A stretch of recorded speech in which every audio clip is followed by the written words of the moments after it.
say something initially, Jacqueline? or will I launch? Hi, hi everyone.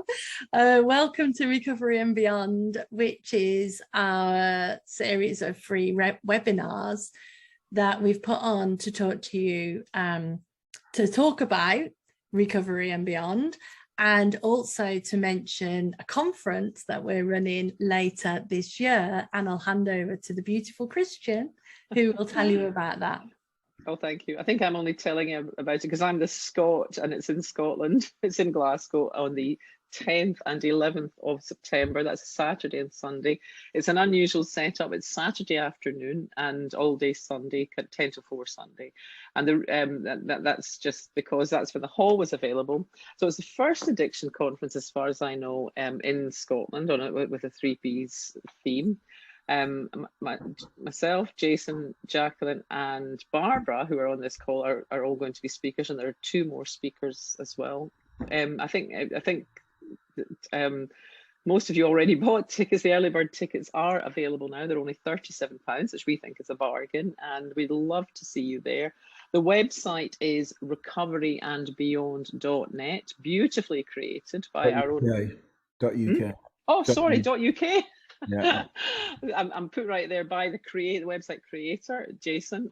So we've got a lovely website, and you can contact any of us if you want any sort of bespoke information that's not available. Anyway, all very welcome. And in the meantime, we thought we'd do some webinars, and that's as far as the sales pitch goes. We really want to just talk about the content. We hope that whether you're joining us live or joining the recording, that there'll be something here for you. So nice. For me at the moment. Nice. Jason? Yeah. Yeah, it's great to see everyone. I'm grateful. We were just saying before that if one person just comes, it's just about one person, and a lot of my life and work around the recovery scene, has been really just about one person at a time, making a difference. So it's great to see more than one person, and hopefully this stuff will have an impact in the same way it's impacted us, the same way it's impacted me. And I'm always passionate to show up and take part and participate in recovery related events and sharing this understanding, because for me, I guess that I tried every other way of recovery for decades, like not just a short period of time, but literally 2.5 decades of 12 steps and therapy and every other way. And it really wasn't until I saw what I saw in this kind of understanding that my life changed to be a real joyful, present, content experience most of the time. Not all the time, not perfect, still very human, still flawed, still have shitty days, not so much shitty days, but shitty moments, but like night and day difference from the experience that I had, of being in recovery as an addict, and lots of labels and diagnoses and struggles other than alcohol with eating disorders and psychiatric medication and other stuff. It was really like a balancing act, that's what I would call it before, where I kind of had some moments of clarity, I could say, but very few and far between. And most of the time I managed my life. I struggled to manage my life, to have any sort of peace, freedom, happiness, joy, contentment. And then when I kind of found this understanding, it was just like an experience of everything looking different, but nothing had changed, because it had really looked like that whole 2.5 decades of being in recovery, that life was this external event where I had to get everything right on the outside and then the inside would change. And I really believe that when I got this amount of money and I got this job and I lost this weight and I got this relationship, life was this subjective experience where if I could get all these things right, then I would be okay, and that is a lot of what, my practice was like that as a therapist and as somebody helping others. And that was my belief as well about me, like how I practice my own recovery. And it wasn't very successful. You know, it wasn't very successful in really helping people to find the very thing that they wanted. But I knew when I found this understanding, you know, in those moments, that my practice as a therapist was over, that I didn't need to go to meetings anymore. All this stuff started flashing before me. It was like dominoes falling, you know, and I really I kind of knew as well that the very thing that I'd been searching for, that feeling of seeking that I'd had my whole life and my whole recovery, even though I was kind of like, it wasn't taking drugs and alcohol for a long time anymore. I was still acting in other crazy addictive ways. I just knew that that was done, you know. It's kind of like, and how like, you know, I guess I'll stop here and let one of you guys speak, but my question to ponder would be like, how would somebody know on a deep level that the search is over, know that they're not going to need psychiatric care, know that the eating disorder was just a function of the misunderstanding, know that psychotherapy is not going to be a thing anymore? Like, I just knew all those things in the space of a couple of hours. Over a couple of hours it happened. And I'd been doing those things for 2 decades, you know, like as a reliance, you know. It really felt to me like I had to do those things to be okay. Yet I just knew in that space of 2 hours that I didn't need them anymore, you know. And I'm going to let someone else speak at that point. Wow, it might, thank you for sharing that. It might be just a moment there for anyone who does want to reflect on that, or anything that's resonated with you. If you want to, don't feel obliged to, but if you want to speak, then, you know, like to hear from you. Yeah, I'd just like to, everything Jason said just resonated with me. It's just having that light bulb moment after all those years of destruction and torture and everything like that. And it's like, for me, it was like somebody just switching a light switch on. And it's just like, wow, it's that simple. And it really was. Thanks. Simple when you know how. Nice, Pete. Thank you.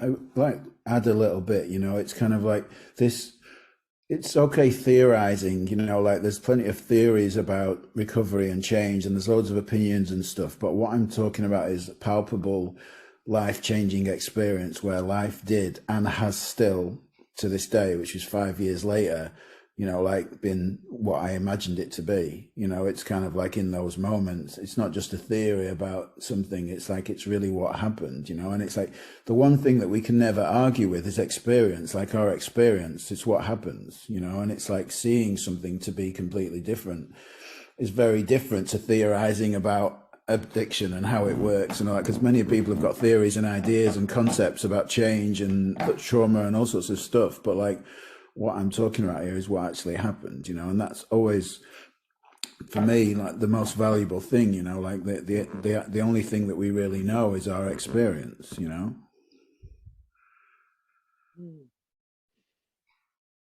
Jason, I love what you were pointing to, that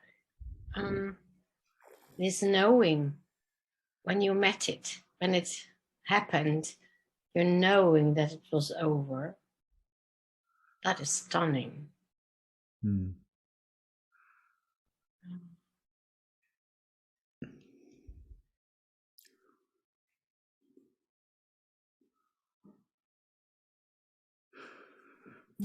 Sid Banks talks about knowing, like in a way of kind of capitalizing the word, you know, and saying, because it's there's intellectual knowing, like I know this is a book, you know. It's kind of like there's knowledge of things that I have that I kind of know, you know. I don't really know them, I just think I know them. It's just information informed in the brain, you know. But like knowing in the sense that I'm explaining it is the way that how I see of what, you know, what I see of what he said about knowing something on a deeper level. You can't really explain it so much in words, but there's a sense of something deeper than intellectual knowledge that like is absolutely certain that something is true, you know.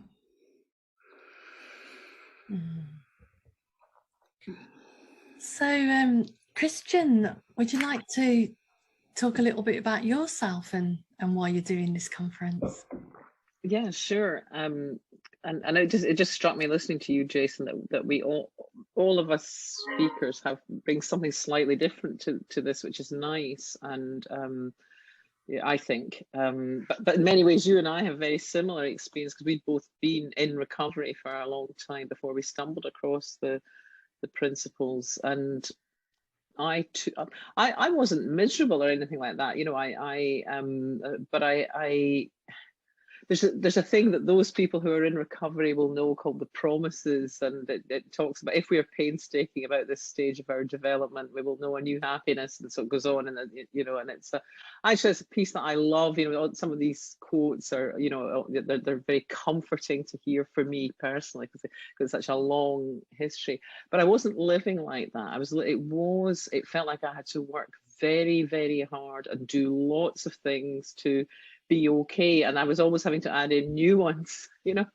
And then I stumbled across this really by accident, and I had a similar kind of being hit by a train experience. I thought I was on a business development course, and it was actually an introduction to the principles, and it was over a weekend, and I just knew that I had found what I was looking for.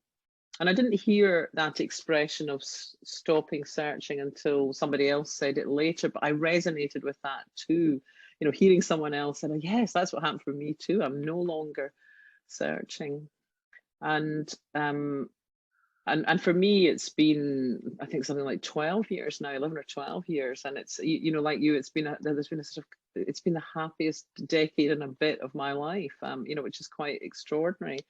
And that sense of living those promises, you know, that sums it up as well as anything, you know.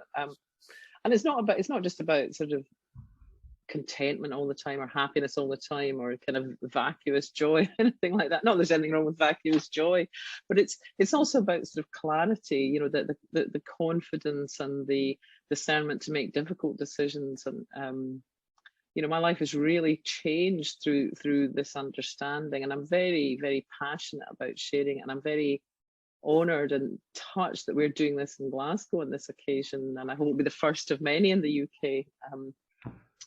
But and none of this is sort of anti anything else either, because I'm still, perhaps unlike you, Jason, or you know my own way, I'm still involved in you know, traditional recovery groups, and I, you know, I see that as a place where I can, without being a preacher, but I can bring some of what I've learned in a very non-confrontational way and share that with others. And I've also learned things that used to irritate me in meetings, for example.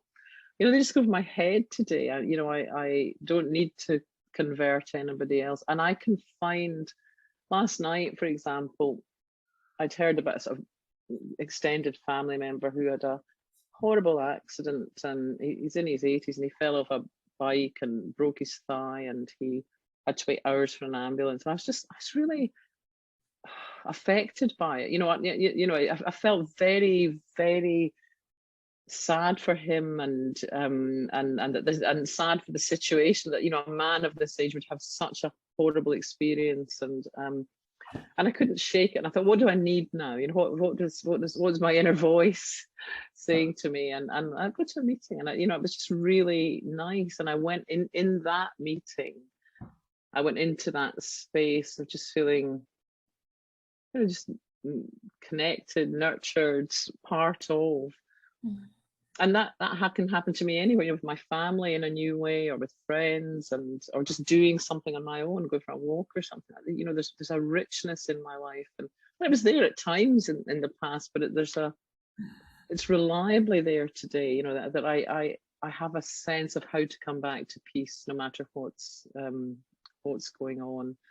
And you know, these simple principles would kind of explain how we work, and what we're innocently doing when it seems as though we're not working. I mean, we are working perfectly, but when it seems as though our pain is being created, or distress is being created, they're so easy to pass on. And I'm delighted that we have come together, and my hope is that we will do that in Glasgow in September. And you know, and we're all doing it in our lives here, but it's a lovely group of people that are going to be speaking, and it's a lovely group of people that are going to be at the conference, and we're really one group. We're definitely one group, and I know that many of you are also facilitators, and many of the people coming will be, but it doesn't, you know, it's just that opportunity to connect in person, and you know what happens in the room and what happens out the room. I think it will be great. I hope it will be a lot of fun. I'll do my best to bring to enable that for my part.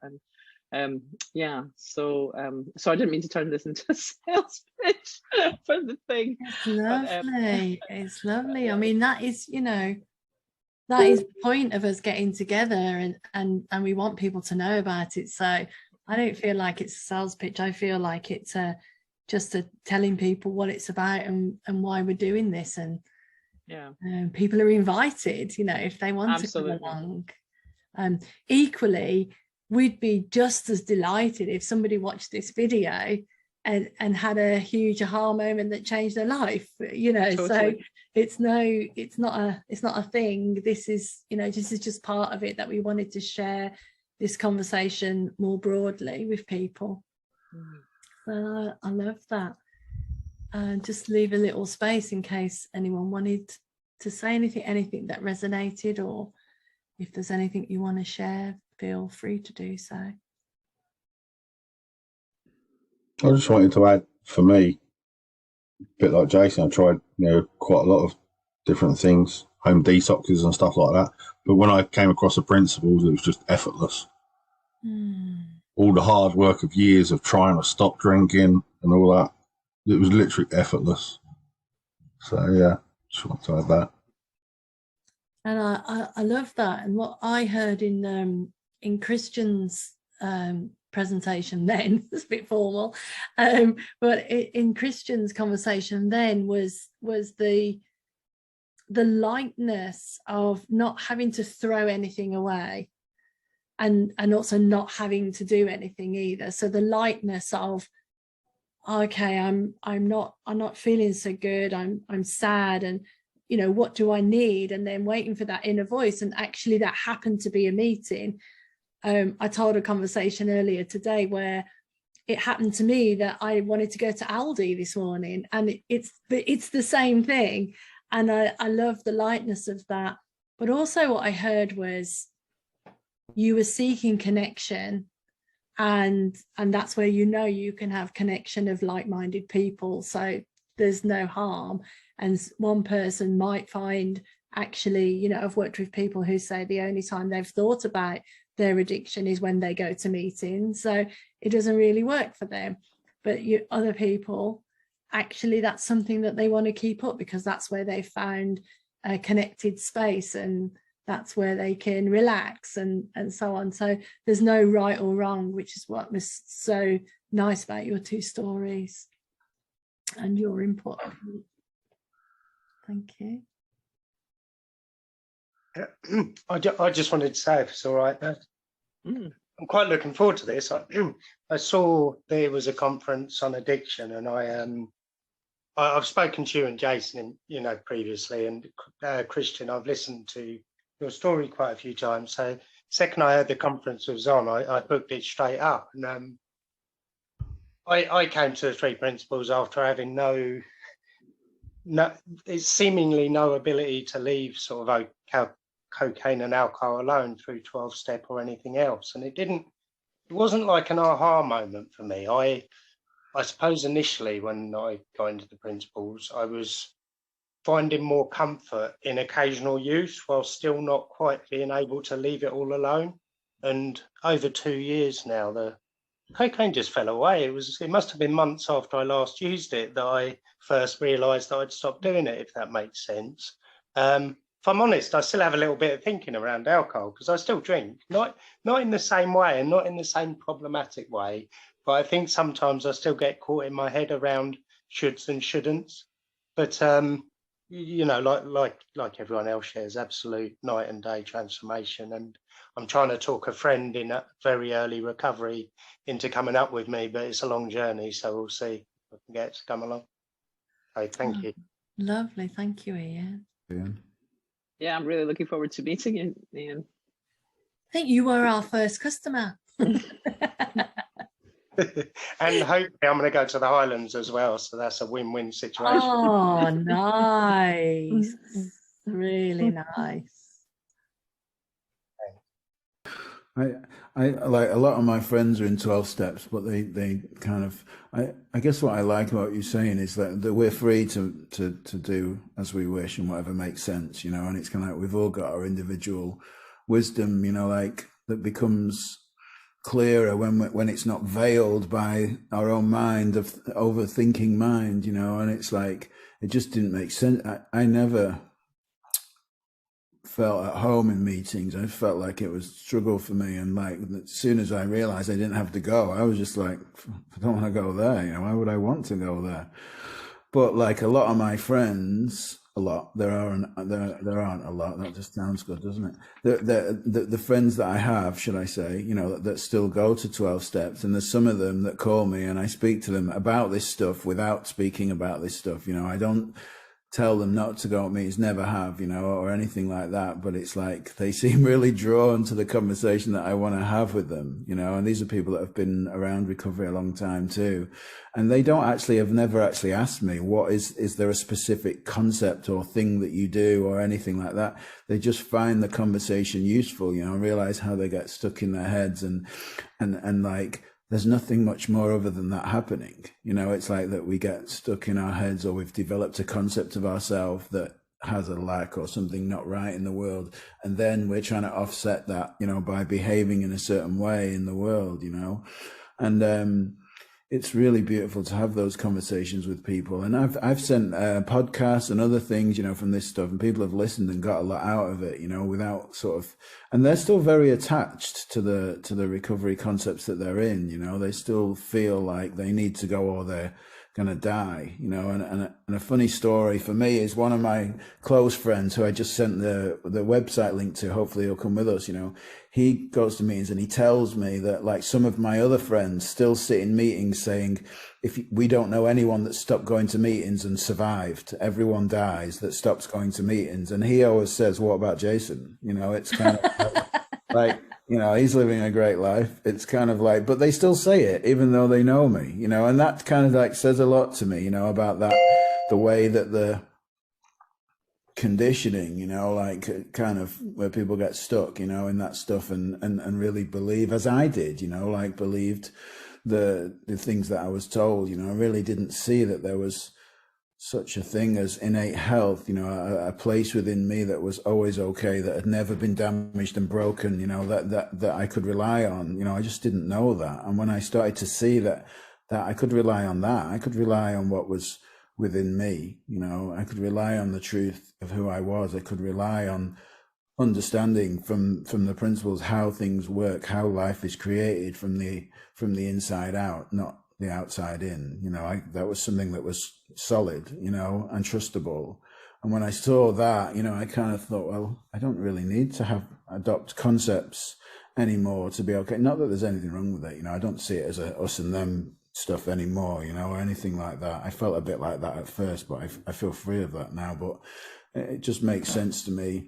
You know, I don't have any desire to go, but I go to recovery events. I went and played rounders on the park with 12-step friends the other day. You know, it's kind of like I still do that stuff because it's the social part of it that I miss. But yeah, I think that it's kind of, it made a big difference for me really seeing this stuff, how I saw it, you know. And I mean, I felt a relief not having to go to meetings, you know. That was really how I saw it, you know. And there's like absolutely no desire to go back there, you know. Do you, Barbara, would you like to introduce yourself and tell us why you're doing this? Yeah. So I'm in the States. I'm the only one in the States. So I can speak to recovery across the pond a little bit. I'm a social worker, a clinical social worker by training. And I have been working in the field of recovery for many, many years, many years. I don't even know anymore, 40 maybe.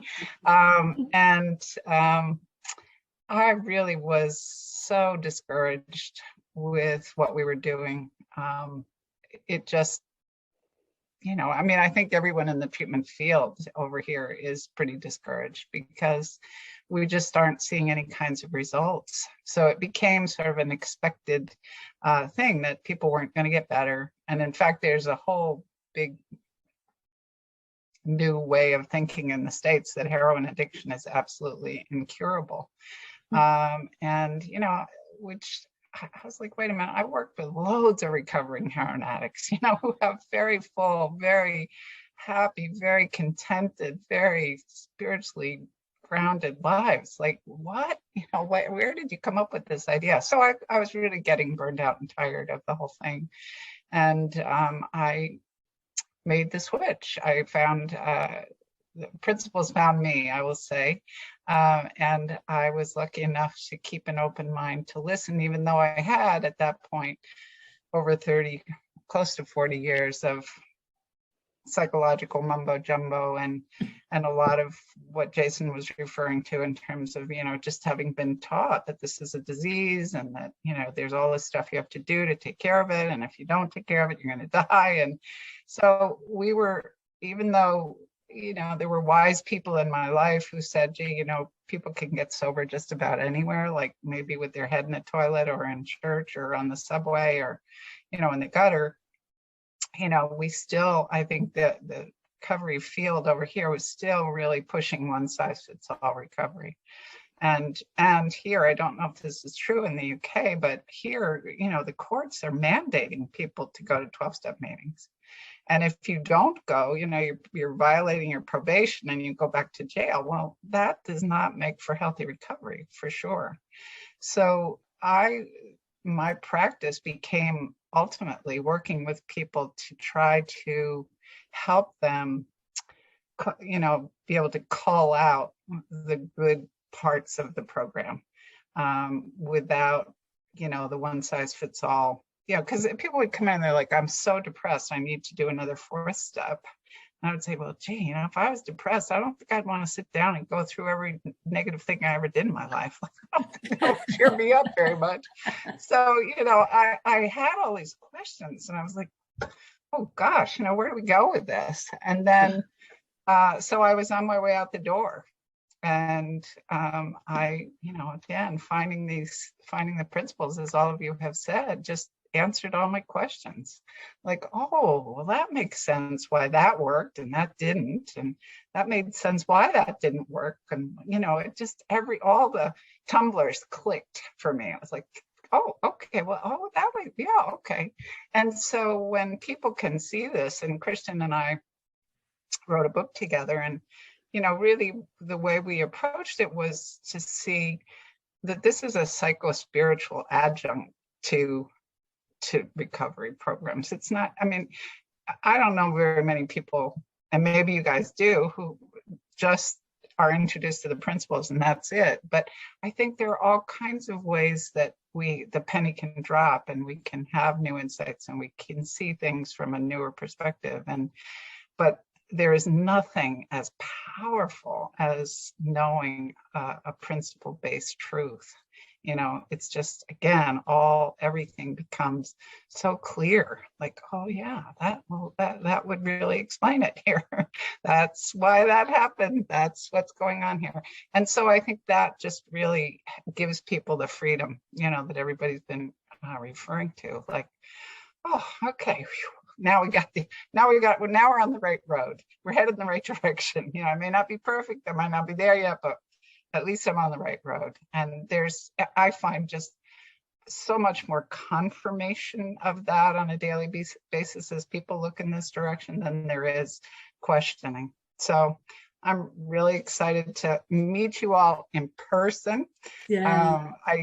We had this big conference planned a few years ago and we were so excited, and then pandemic hit. So this is my first actual live in-person 3 Principles conference. So wow. I'm very excited about it. I'm very excited. Yeah.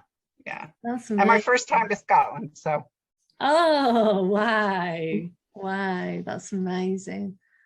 I love that, Barbara. So I love that different perspective and really resonate with some of the things that you were saying there, which I'll pull out when I tell my little bit in a minute. just leave a space for anyone who wants to say anything or ask anything of Barbara.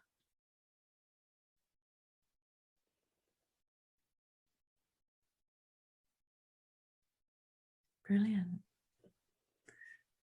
So we do have two other speakers as well who couldn't be with us this evening, and hopefully they'll be on the next webinar. So we'll leave them as a surprise, unless you look at the website and then you'll see who they are. So I am Jacqueline Hollows, also known as Mama J, and that's part of the story, really. So I didn't know that I had, what did Ian say? Ian said destructive. He said something about his alcohol use, and I can't remember the word he used, but it's exactly that. I didn't know I had a disordered thinking around my life, really, and I've never been in formal recovery, but I had a very unhealthy relationship with alcohol, or booze, I was about to say. I had a very unhealthy relationship with relationships, a very unhealthy relationship with food. So I had a lot of areas of my life that I had an unhealthy relationship with, and I wasn't really aware of it. I was very fortunate in that I gave up my job in IT and customer services to look in the direction of working with people and helping people. And along that journey, I met some people who happened to be people who were in addiction recovery at the time. And one person in particular, I was blown away. I was so inspired by his life, that he'd had this life of addiction and prison and all sorts of things, and then he was there, this healthy, happy human being that was being really productive in life, and had started a non-profit business and was helping other people and doing home detoxes and all sorts.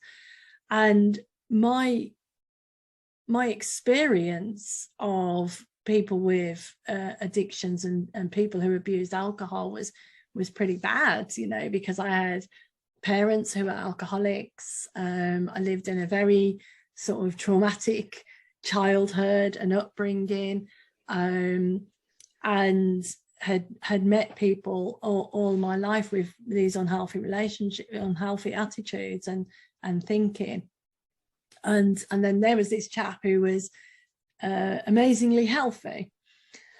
And so I started volunteering with him and helping him, and he was at university, and he'd never been at school before in his life, so he needed some help, and I was volunteering with him and helping him. And I met all these other amazing people. I kept thinking, they're so amazing, they're so resilient and so on.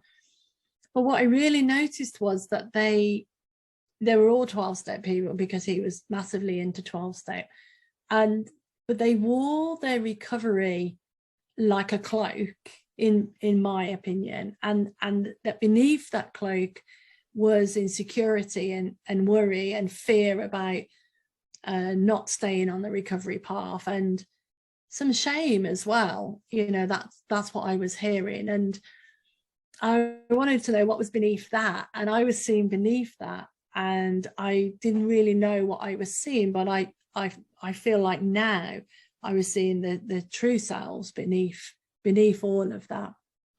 And I got very interested in how to help them, and I'd already come across the 3 principles for myself. I was skeptical. I was a skeptic at the time. I actually thought it was a cult. I actually didn't really want to get involved at all. And I used to say to people, if nothing else works, you might look at this thing. And then I started researching into addiction, and I spent a whole summer looking into the different modalities that were available for people. And pretty much I found 90% of everything out there was suggesting that addiction was a disease, and the best you could do would be to A, go to meetings for the rest of your life, or B, practice harm reduction. And I just kept thinking, that can't be true. People aren't damaged, like people aren't diseased. That just can't be true. And somebody ought to tell them that there's another way. And I kept saying that. And I actually ended up thinking, well, if nobody else is going to do it, then I'll have to do it. That's where I was. And I came across a few things that had more hope and they were more helpful. But I realized that actually helping people understand how reality is created through our own minds, and helping them see that there's way more potential available than they can imagine, and helping them get out of their own way might be a good thing to do.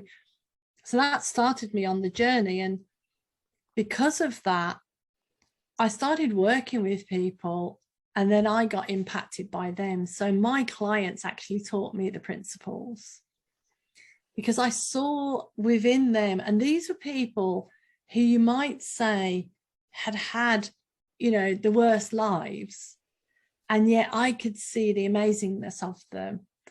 And through them, I started to see, oh, this makes sense. Like, these people are absolutely healthy underneath the cloaks that they're wearing. And they started to emerge, as these healthy human beings. And all of the people that I worked with all had different ways of understanding this. So, some people continued with 12 steps, some people had aha moments and did something else, and so on. There was a whole variety. I was very, very fortunate to meet someone who was running a group for all paths are welcome, or something, like no one recovery path is right. So I was very fortunate in that. And then eventually I saw that, well, if they're all amazing and they're all healthy, then I must be too. So that's why I say they taught me the principles. And a bit like Ian with the cocaine story, I just woke up one day and realized I hadn't had a drink for 3 months. And I had never not had a drink for 3 months. I'd certainly never drive on a Friday night. Like, why would I drive on a Friday night? I won't be able to drink, and so on. And I started to realize that actually my attitude with alcohol was unhealthy. And I'd started to realize that I very much used it as self-medication. And alongside that, I'd also seen the destruction it caused in people's lives, and started to recognize some of that mirroring in my own life. So I was very, very fortunate. Some of my other unhealthy habits took a little while to fall away, but I just started to notice that. And the main thing that I realized was that we have within us the power to do anything without anything outside of us. We have the power within us to be anyone, to do anything we want to do, to be completely within contentment and happiness. And I wanted to know, like, how do you help other people with that? And the way I see it is that the 3 principles is a really useful and helpful framework to be able to understand that as human beings, we have insight, we have an inner guide, we have wisdom, and that leads us, that's always trying to lead us to health and happiness and contentment. And we ignore it, and I still do ignore it, and then I don't. So it's always there. We have this ability to ignore it.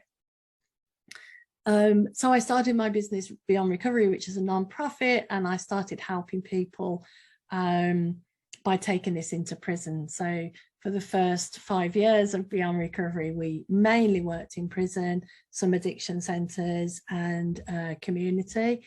And now, post-COVID, We're not actually in prisons right now, but we've got a curriculum and we run other things and so on.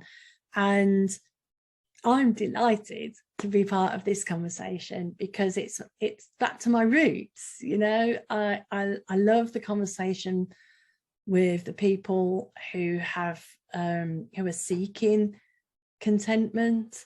I love the conversation with people who have had disruptions in their lives because of unhealthy relationships with external things, and that can be running, right? That doesn't have to be drugs and drink. It can be you're obsessed with running because you think that by going running every morning from 100 miles or something, that's going to make you have a good day. I was working with some business clients the other day, and someone said, well, if I don't go to the gym in the morning, it totally disrupts my day. It's like, well, there you go. There's a habit, right? That you think that your happiness and your success is dependent on a thing. And that's always going to come undone at some point. So it helped me to realize that we all have attachments to things on the outside of us that we think are giving us some sort of good life. And actually there's a far simpler route and a far simpler path. And if we can share that and people see that for themselves, then I'm really, really happy with that. Fabulous. Thanks, Jacqueline. Thanks, Jacqueline. Thank you. Same question. If anyone would like to, I'm just. It's sometimes easier for someone else to say this. Any questions or comments? Please do feel welcome.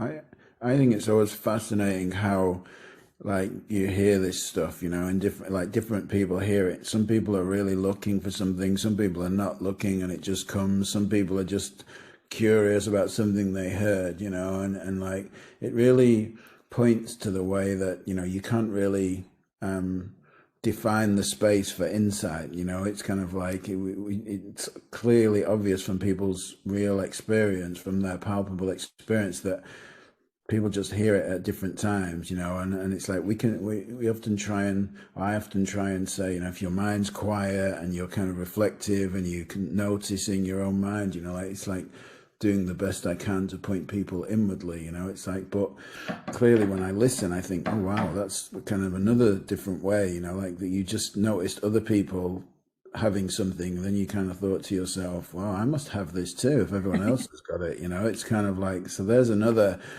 like way of having an insight, it's hanging around people that are clearly seeing their innate wisdom and their innate well-being, like, and it's showing in their life, it's kind of like how that shows up. So I find that, cool and to listen to and fascinating, and just seeing that there's really no linear way, to set people to this stuff, Absolutely.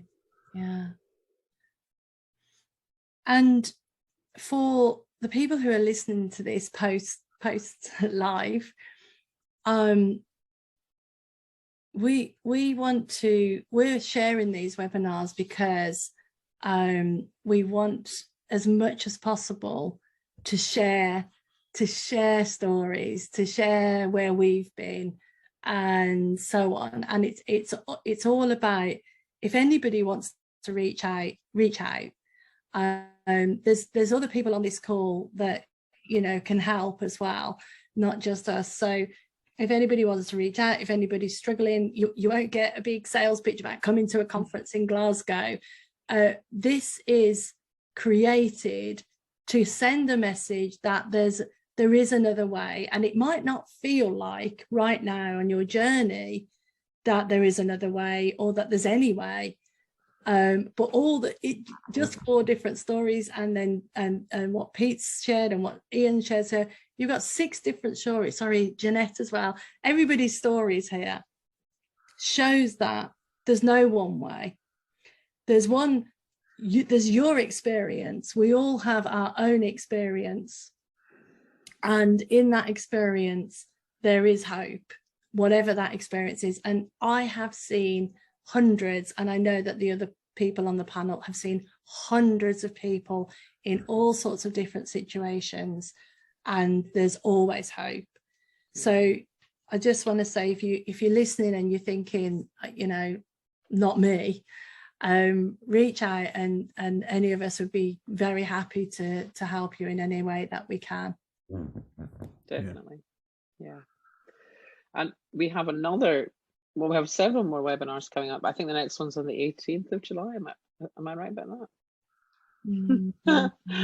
Watch this space anyway. Sorry, the 11th of August then. It's the 11th of August.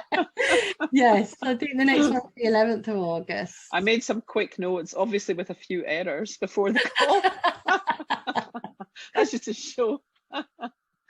But, yeah, so you're most welcome to join us, or if there's anything you'd like us to talk about, any questions, email them. If you can't join us or don't want to join us, you know. Yeah. And Yeah, I like questions too, you know, like any area that you're struggling, or want to see something different, or just want to hear about someone's experience about a certain area. That's always good to feel free. And any question, you know, is within reason.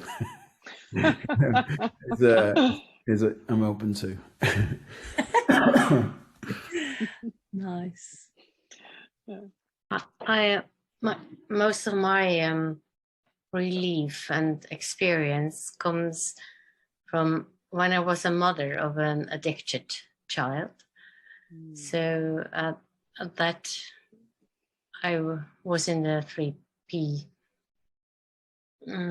arena. Had been for a few years, but then when my son was addicted, it really was helpful for me to when I saw that his happiness or I wasn't dependent on his feeling good or his recovery, or so. Beautiful. That's such a great point. And a really lovely thing that maybe we could discuss on the next webinar as well, because it's so helpful for carers and helpers and parents of people who have addictions. Yeah, that's wonderful. Thanks for bringing that up, Jeanette. Yeah, I really appreciate that. And one of the other speakers has some similar family experience. She's specifically going to be talking about that, and I'm sure she'd love to meet you. Yeah. Nice. I'm not sure if she'll be on the next one, but she'll be, you know, she'll certainly be at the conference. Hopefully we'll make Yeah. hopefully make it before that. But thank you for sharing that. I appreciate that. It's a really, I think that children are that's such a challenging path. It's true, of course, it's still true, but speaking for myself and issues that have happened with my kids and my son in particular, I really appreciate you sharing that. Yeah. Did you have your hand up, Pete? Yeah, I just wanted to say the same. It's not, you know, this conference isn't just for people with addiction.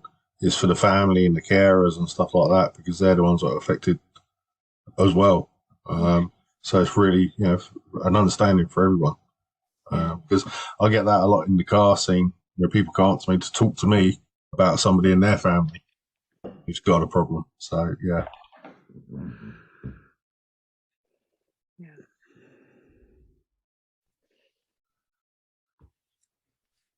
So if we're all good, I know that some people have to shoot off real quick. So if we're all good for now, perhaps we would say goodbye until next time. Yeah. And we're going to put the thanks everyone. Thanks, Jen. We would appreciate that, and we'll put the conference website and with the underneath the recording if anyone's looking for it.